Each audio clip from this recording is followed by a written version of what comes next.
Hi, everyone, and welcome to today's LRW Annual Conference virtual.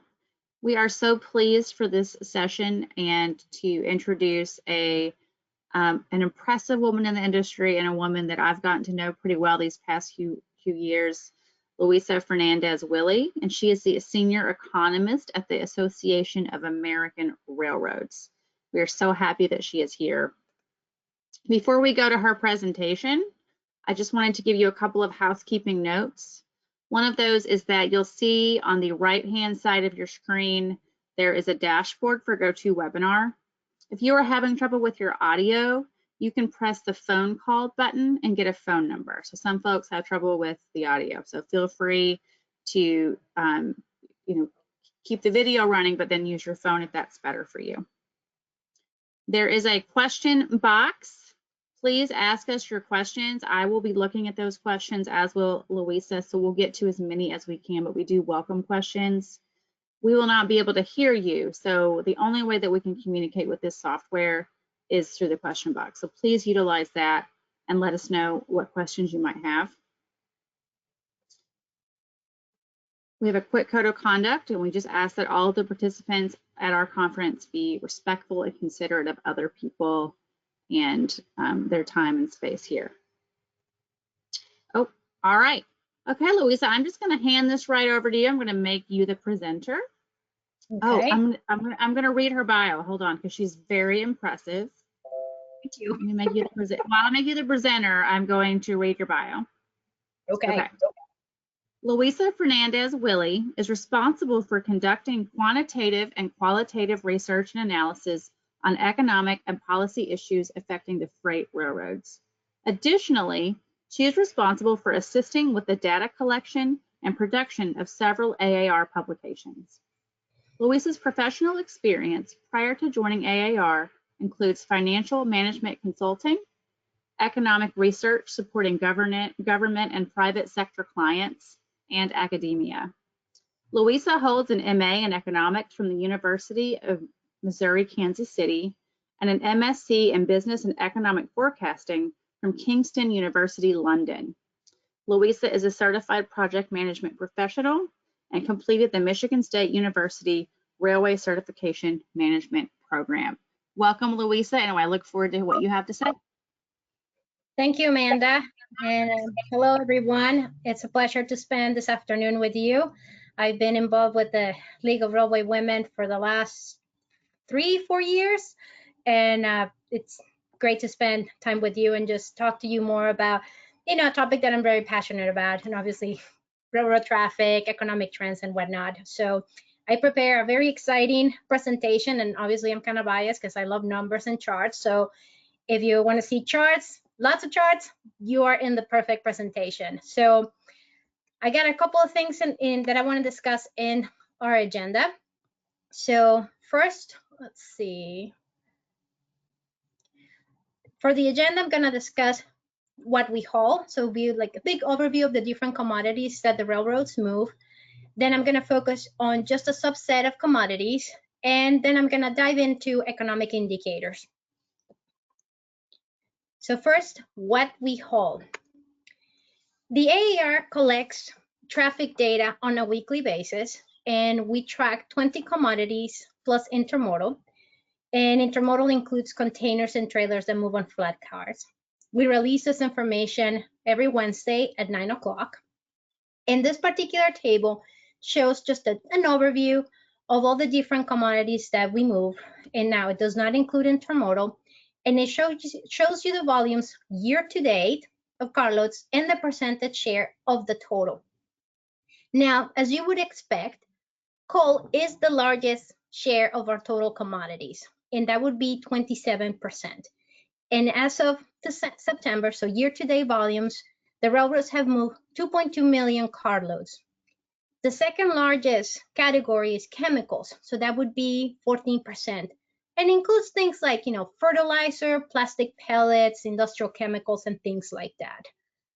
Then we have non-metallic minerals, so that would be things like crushed stone, sand, and gravel for construction, industrial sand primarily for oil and gas well fracking, and also stone and clay products for things like cement, lime, and clay products. The next category is grain, which is about 10% of the total. And it would be things like wheat, corn, rice, sorghum, and barley. And my favorite grain, soybeans, because it's been on the news for the last 2.5 years. Then the next share or the next grouping is metallic and metallic ore. So that would be about 8% of the total and includes things like iron and steel products and copper, aluminum, and the ores and the scrap used to make those products. They might have agricultural and food products. So that would be canned goods, fresh and frozen foods, juices, green meal products, and oils derived from grains. Autos is about 6% of the total. So that would be finished motor vehicles and vehicle parts. Then we have petroleum and petroleum products, which is only 5%. Then we have things like forest products like logs, lumber, building products like plywood and things like that. And then this small group, the 4% other, we get a lot of questions about what do we actually put in there. So that would be things like municipal solid waste, hazardous materials, and military equipment. So like I said, we track 20 commodities, but we definitely don't have a lot of time to go through every single one of them. So I'm just going to focus on a few. So first I'm going to talk about total carloads, then coal, grains, autos, industrial products, petroleum and petroleum products, chemicals, and intermodal. So for total carloads, in the month of September, total carloads fell 9.7% from the previous year. And it is actually the smallest year-to-year percent decline since March 2020.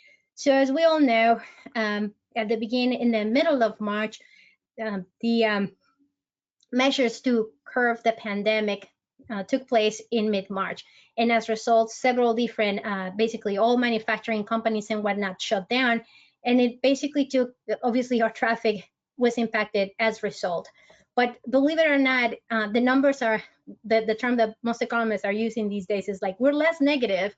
So it's a good sign to see that these numbers, even though they have fallen, it's actually, it has risen in the last 4 consecutive months. So they're kind of less negative. Now, in the month of September, energy-related commodities led the categories with carload declines. So that would be things like coal and petroleum products. And, you know, like I mentioned earlier, coal is what, 27% of the total carloads. So when you have a decline in coal, it's definitely going to take a big bite out of total rail carloads. Now, if you were to add the declines for coal and petroleum products and for frac sand, those actually decline 126,000 carloads. So as you can see, that's a big number.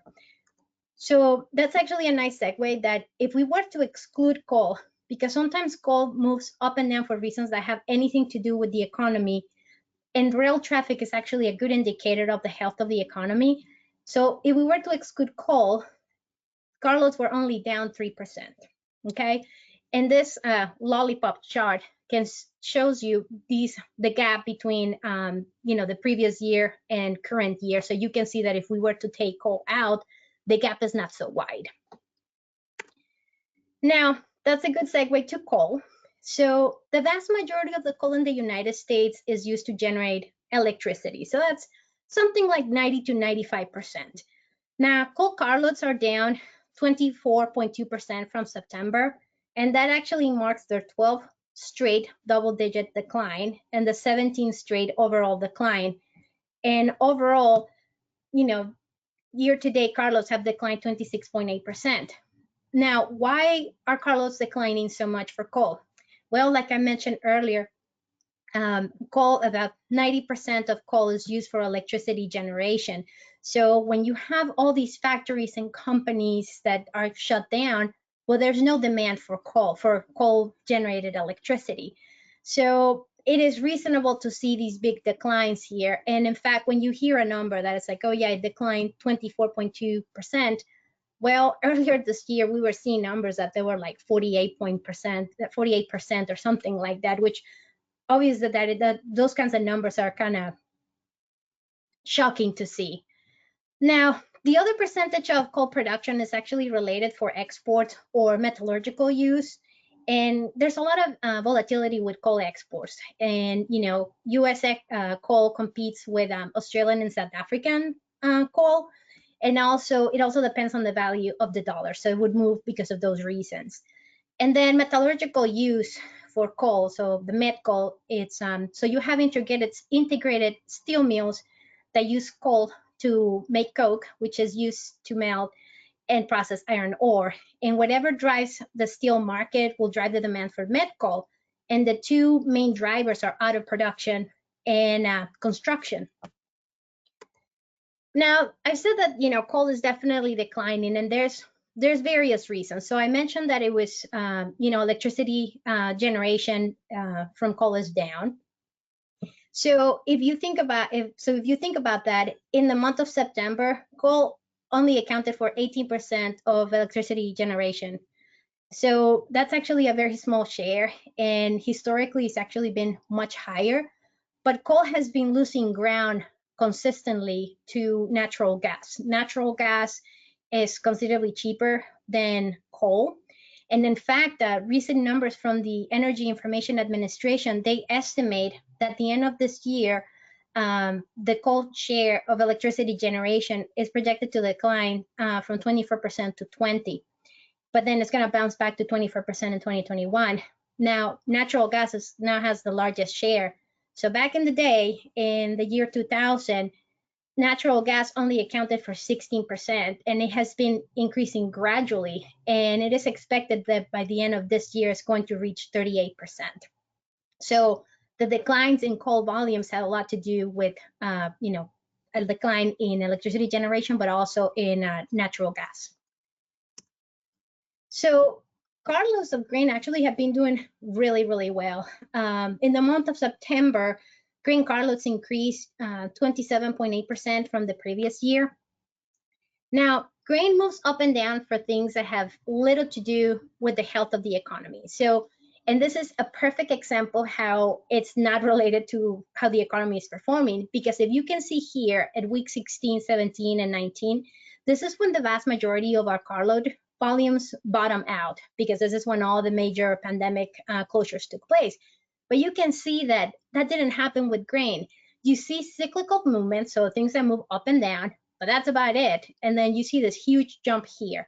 So one of the things that why grain doesn't move with the economy is because about 60% of grain movements are for domestic use, and that's fairly stable, and it moves with population growth.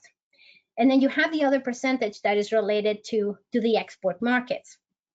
And that one is the one that is a little more volatile, and it's tied to trade policy. So now let's look at the real carloads of grain that go to ports. And if we were to overlap this chart over the real carloads of grain to ports, you can see that there's a very strong relationship. They're almost, if you were to put it right on top of each other, you see that they move hand in hand. So that's what we call in the world of economics, they're correlated. They have a strong relationship. So what we can say is that what it has been good for U.S. farm exports has been good for the railroads too. And so you will see some year-to-year variation, but in absolute terms, some of these grains that are exported is primarily soybeans, and then followed by corn and then wheat. Now switching gears, let's dive into motor vehicles. And this is actually, it's one of my favorite charts because it is so shocking and surprising. But then at the same time, it shows the bounce back right after when the market, when most of the corporate auto industry opened.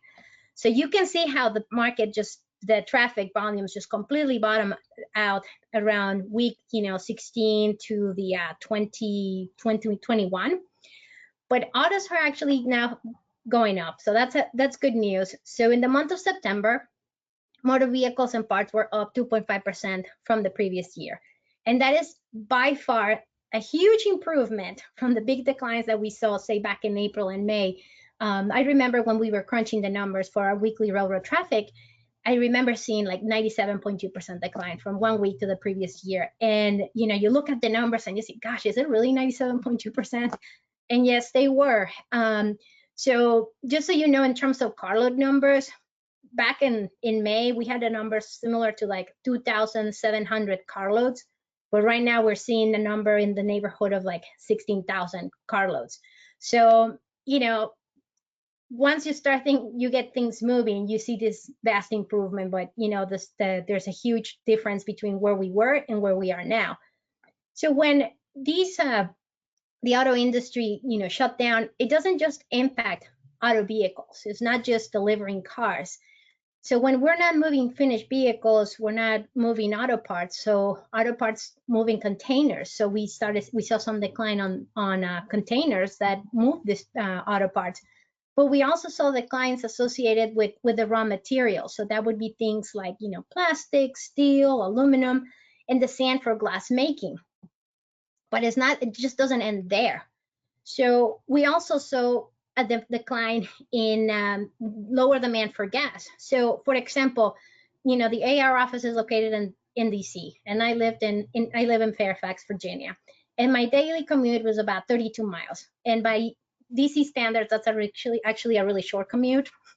So I used to fill my tank maybe once a week. But after the shutdown happened, I didn't put gas in my car for 8 weeks or something ridiculous like that, because I never left the house. So when you have lower demand for gas, that actually impacts the demand of ethanol, the production of ethanol. So, and then in turn, the production of ethanol impacts the production of dry distilled grain, which is a byproduct from ethanol. And then it also decreases animal feed. So all these different commodities, they all connected one way or the other. So when you look at just simply autos, you can see simply it had an impact on at least 6 or 7 different commodities that the railroads move. Now, industrial products. Now, industrial products is not one of the 20 commodities that we track, but rather it's a combination of several different commodities. And the reason why we group them together is because they correlate, or they have a strong relationship with manufacturing activity. So what I included in industrial products is things like, chemicals, paper, metal products, autos, crushed stone, sand and gravel, metallic ores, stone, and glass products. So I already talked about how auto production is increasing and all that, but you're not seeing this huge bounce back like you would see with autos. And it's because there's all these other different commodities in the background that are kind of pushing the numbers down as a whole. So in the month of September, industrial products were down 8.5%.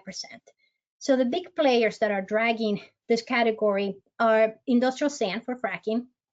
And I will talk a little bit more about petroleum products in a minute, but there has been a lower demand for frac sand.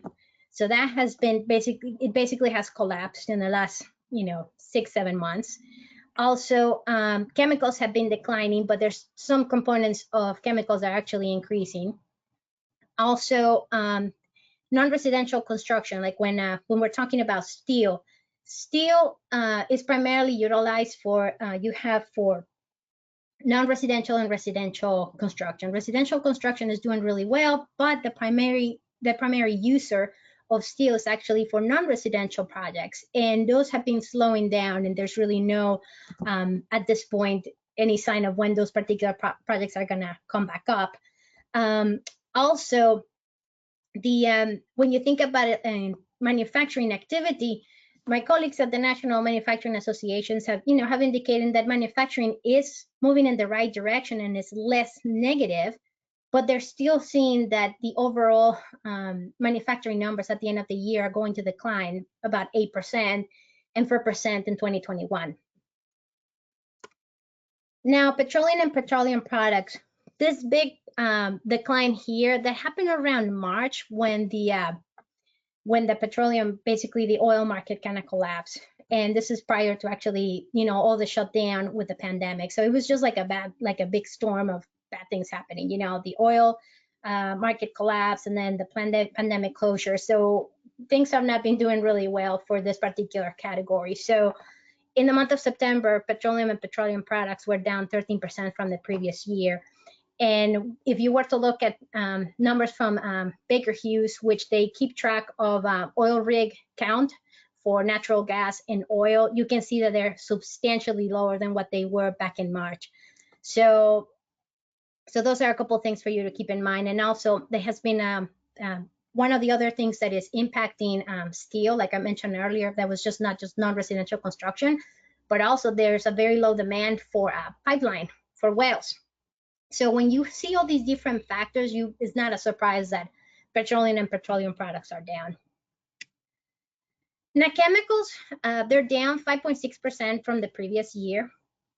And ethanol is typically the single highest volume of chemical carried by rail. So during the shutdown, ethanol production took a big hit. And, I mentioned earlier about how just autos is not just, driving around, and it also impacts different commodities. So back in say February, the ethanol production was around, 44 million gallons per day or something like that.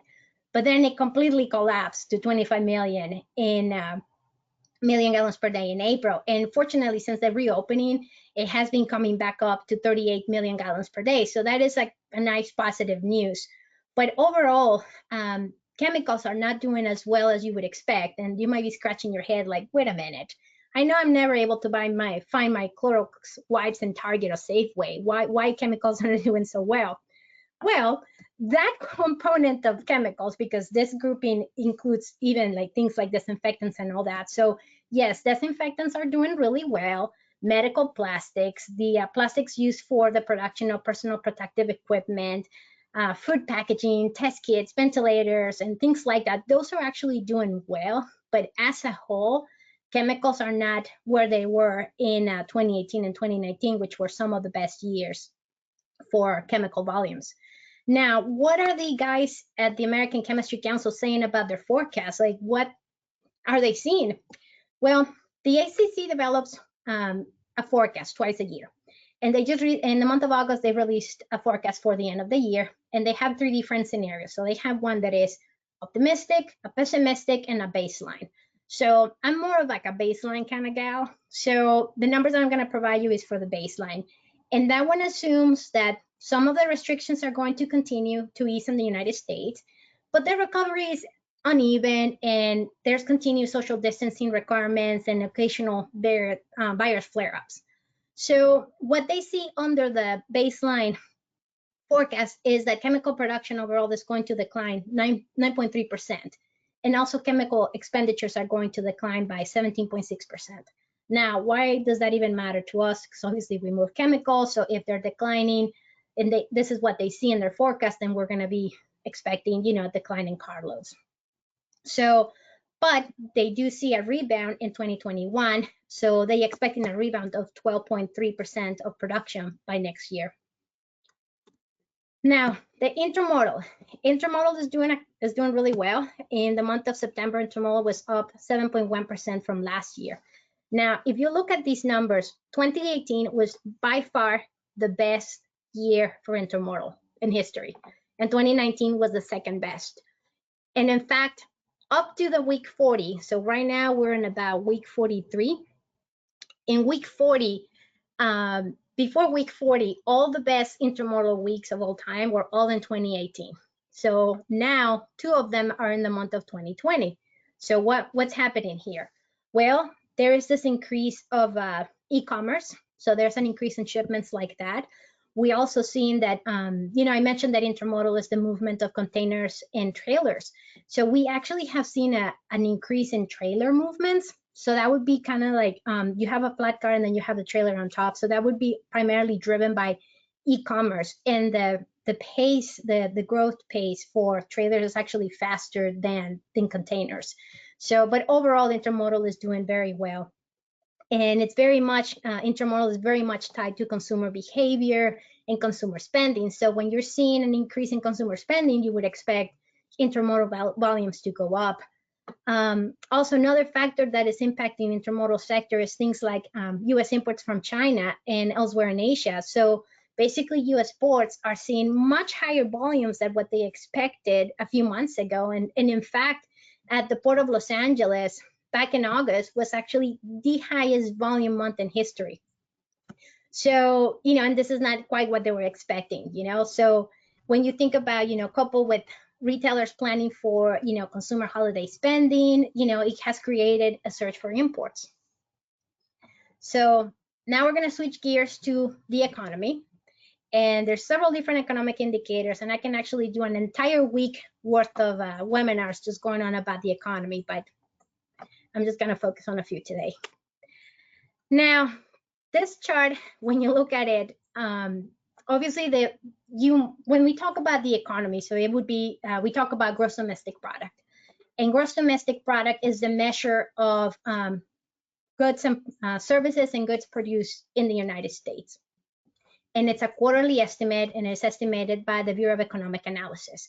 And in the second quarter of 2020, which is the most recent numbers, the GDP numbers for the third quarter are going to come out in a week. GDP declined 31.4%. Now, I did say 31.4%, and that is a tremendous number. Nobody has seen numbers like this. I most certainly have never seen anything like that, not even when I study economics history. And even though that the numbers here, that these increases seem so minimal, there was actually big increases, in previous years. But when you have to change the chart to account for 31.4% decline, that's, this is a shocking image. And I got more of those coming up. So what are we expecting for this third quarter GDP of 2020? Well, we don't forecast at the AAR. So we generally, if I just kind of want to see what's happening, what people are saying, what the buzz in the world of the economic forecasting, I look at three different sources. So one is the Federal Reserve Bank of New York, the Federal Reserve Bank of Atlanta, and I also look at the National Association for Business Economics. Now, those three institutions estimate an economic, they have an estimated forecast for GDP growth.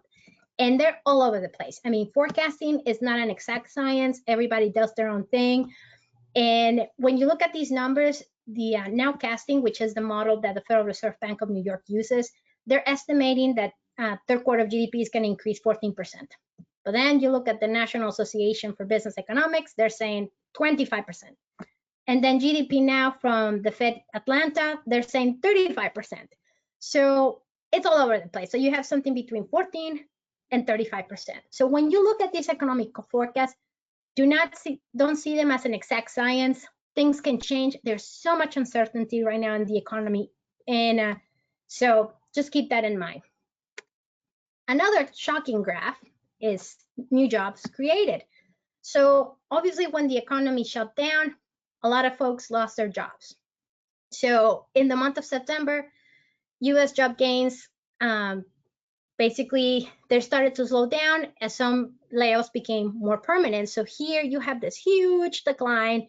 And again, there were a lot of job creation in these months here in the previous years, but because I had to change the axis to show minus 22 million job losses, obviously you cannot really see. It's all relative here. So the Department of Labor is who estimates these numbers. And they basically show that in the month of September, preliminary 660,000 jobs were created. And that is a decline from what most of the economists were expecting. So if you think about the job losses in the month of March and April, they amounted to about 22.2 million. And then you look at the gains from May to September, it's only been about 11.4 million.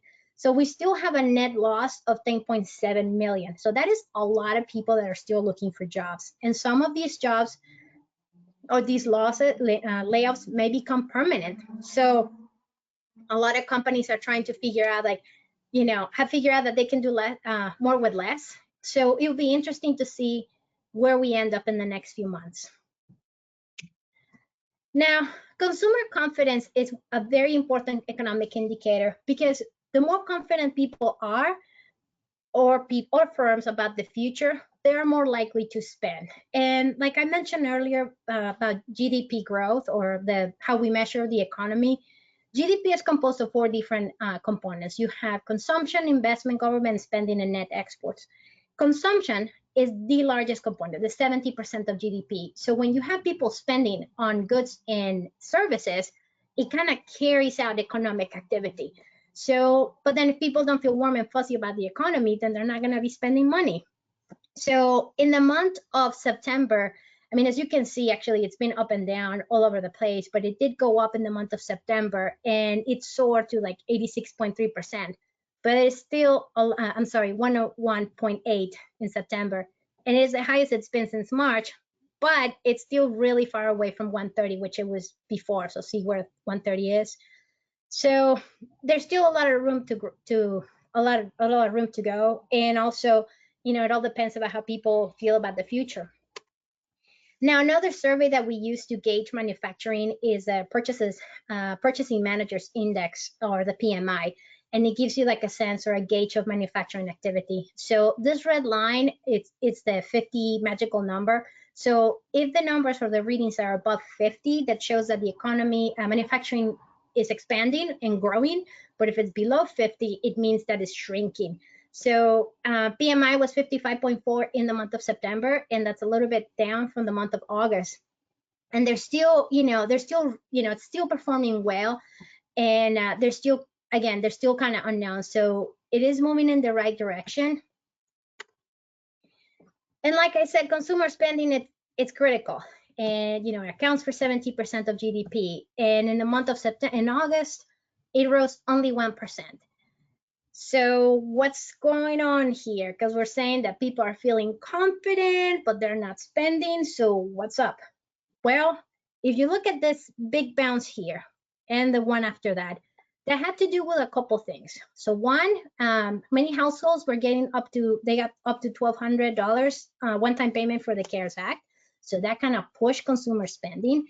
There was also those enhanced weekly benefits that shrank in the month of August, and they're set to expire. There's also, this uncertainty about the next coronavirus bill that is going to potentially give some relief to people to get like a spending boost.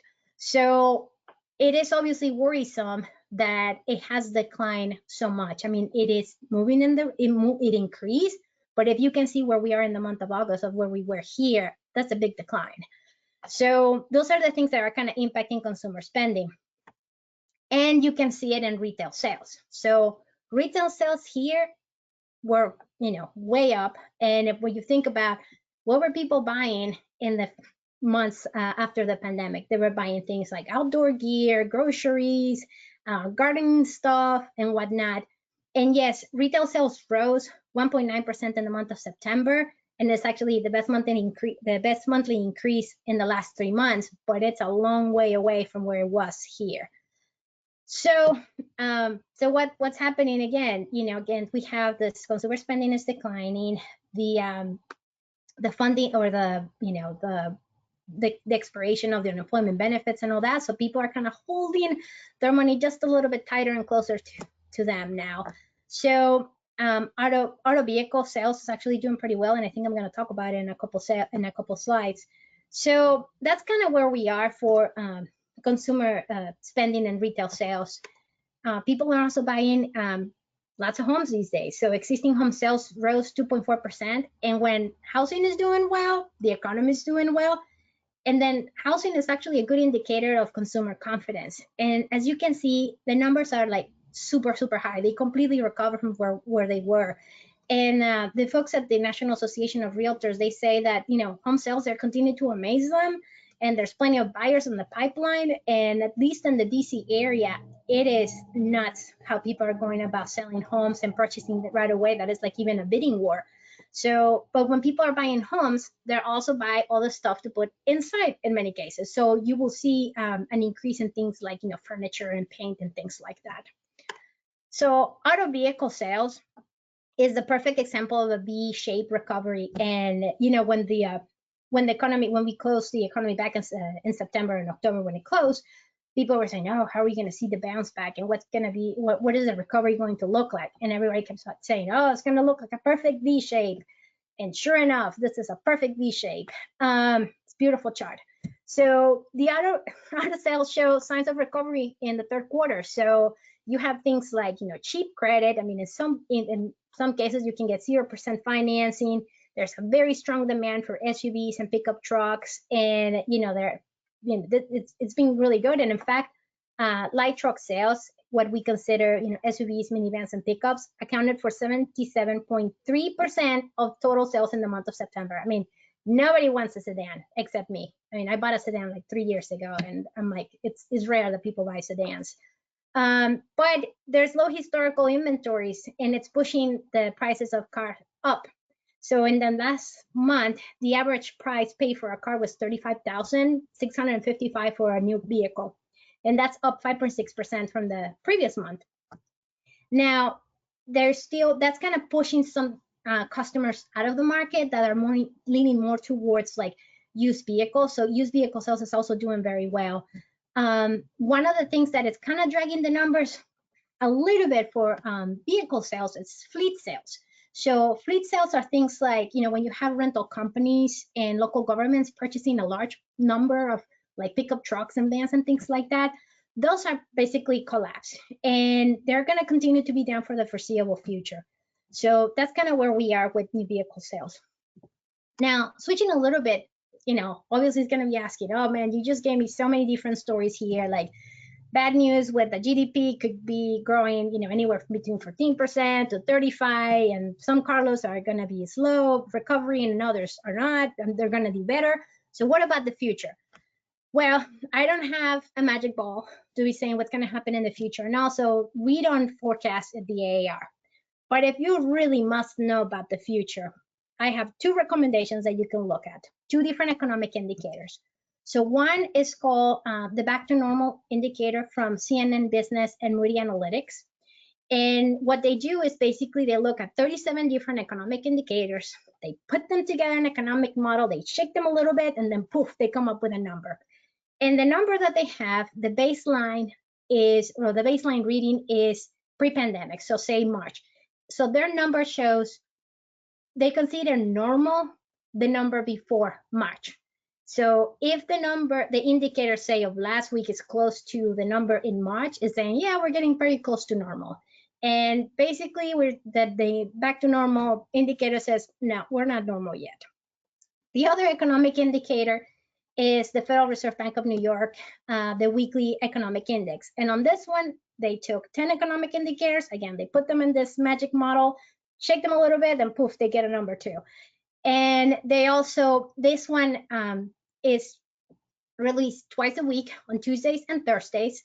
And it basically gives you like a better sense of what GDP growth is going to be for the year on an annualized basis.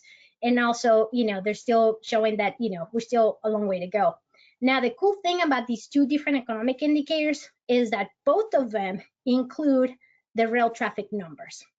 So you can see that rail traffic is a good measure of economic activity and also is high frequency data. So you get a sense on a weekly basis, where are we? So that's pretty much my spiel. This is all I have. So if you have any questions, please put them in the little box, and I'll be happy to answer those questions. And that's all I got. I'm back, Louisa. Okay, I do have some questions for you. Let me pull out the question box, which I cannot find. Oh, here it is. Okay, the first question is, does your weekly commodity report include Class 2 and Class 3 railroads? It only includes 3 short line railroads. So it's primarily all the Class 1s and 3 short lines, and includes data for Mexico, the United States, and Canada. Very good. Okay. Question 2. Do you think that solar and other renewable energy resources are having an impact on the coal carload decline? Yes, but not as much as natural gas. And I wish I had not deleted this table, because I did have a really cool table. Well, all my tables are really cool, but this one is even cooler because it actually, I had a breakdown of coal, natural gas, renewables, and like nuclear and whatnot. And actually renewable, like solar and wind, are actually gaining, an additional share of electricity generation. So I think in terms of like total, if I remember correctly, you have natural gas, then followed by coal, and then renewables. Mama, look. I did it. Sorry, I have my daughter here. Okay. Question 3. Why are there consistent dips in intermodal? What happens at that time every year? Let's look at that. Intermodal. So there's seasonal factors. The data that I have is not seasonally adjusted. So what seasonally adjusted means is that there's certain patterns or certain things that you expect or certain dips that if you were to seasonalize the data, it takes those fluctuations out and it smooths the data. This dip here, 37, is which federal holiday lands in September? Labor Day. What about this one? That would be May. This one I think is July, so that would be the 4th of July. This one is Memorial. So these 3 guys here are related to federal holidays. This other guy here is the Chinese New Year. So these big dips are expected, are predictable. And if I were to seasonalize the data, again, I put the data in a magic model, poof, it will smooth those things out. So that's what that is.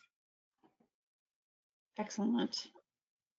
What were the 3 resources you stated that you look for at GDP forecasting? That would be the Federal Reserve Bank of New York, Federal Reserve Bank of Atlanta, and the National Association for Business Economics. Those 3 organizations produce their GDP estimates. The Fed for New York and Atlanta is public information, and the National Association for Business Economics, it's an association that economists, people like me, belong to. We get this wonderful report, and they do release some of that information to the public, but like big picture, they would just give you the big percentage, but not all the discussion, the cool stuff. Thank you, Louisa. Next question. Could you talk a little bit more about the relationship between the demand for natural gas and the decline in the use of frac sand? I would think the 2 go hand in hand. They do. So some of the things that we started seeing in frac sand, like say 18 months ago, that folks were no longer buying the fancy, super special and super cool frac sand that was traditionally moved by rail, but they were buying this cheap stuff locally. So that was the first thing that took a hit. Then on top of that, we saw that the markets collapsed a little bit in the month of September. So the demand for frac sand, whether it was local or whether it was moved by rail, was basically declined consistently. So when you don't have this frac sand, you're also seeing a decline in wells for oil and natural gas. And then on top of that, you see also the decline for pipelines and all that. So I hope that answers the question. Thank you. You have a lot of questions, Louisa. Oh, well, all right. Why is it that the data does not include the U.S. operations of CN and CP? Well, somebody's actually reading the fine print. Because when we get the data from CP and CN, it's all kind of aggregated. So to get a better, this uses real-time indicators. So to get a better account of just what goes on in the United States, we just for some reason we just don't include the operations like the Soo Line and what is the name of the one in the U.S.? So it's the Soo Line and Gan Truck Corporation. Those are the ones that are the U.S. Operations for CN and CP. So the numbers, when the traffic numbers that are provided to us, they don't specifically say this is Soo Line and this is the Grand Truck Corporation. So we cannot put those numbers like that. That makes sense. This one says, thank you for your terrific presentation. What are your predictions for harvest season this year? Any advice to rail industry and to policymakers? Well, at the AAR, we do not do any forecasting, so I wouldn't be able to answer that question, but I will encourage you to look at the U.S. Department of Agriculture. They have ample resources that give you kind of sense of what they're expecting.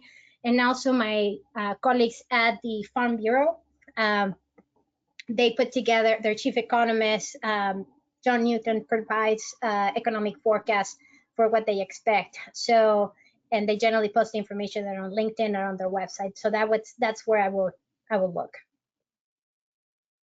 Very good. Thank you, Louisa. I really appreciate that. I think it's 2:45. So if there are no more questions, I'm going to conclude. But before I do, I wanted to thank you, Louisa. You are so smart and so interesting. And I just really appreciate you helping us to understand something that often feels extremely complicated, and we know that it is, but appreciate you helping us to get our heads around some of this complex information so that we can understand our own companies better in the industry. And after, you know, we all couldn't find toilet paper in March, I think we all thought a lot more about where's everything coming from, and you know, is this stuff being run by train? So I think unlike in previous years, I think a lot of more people are thinking about logistics. So thank you for that.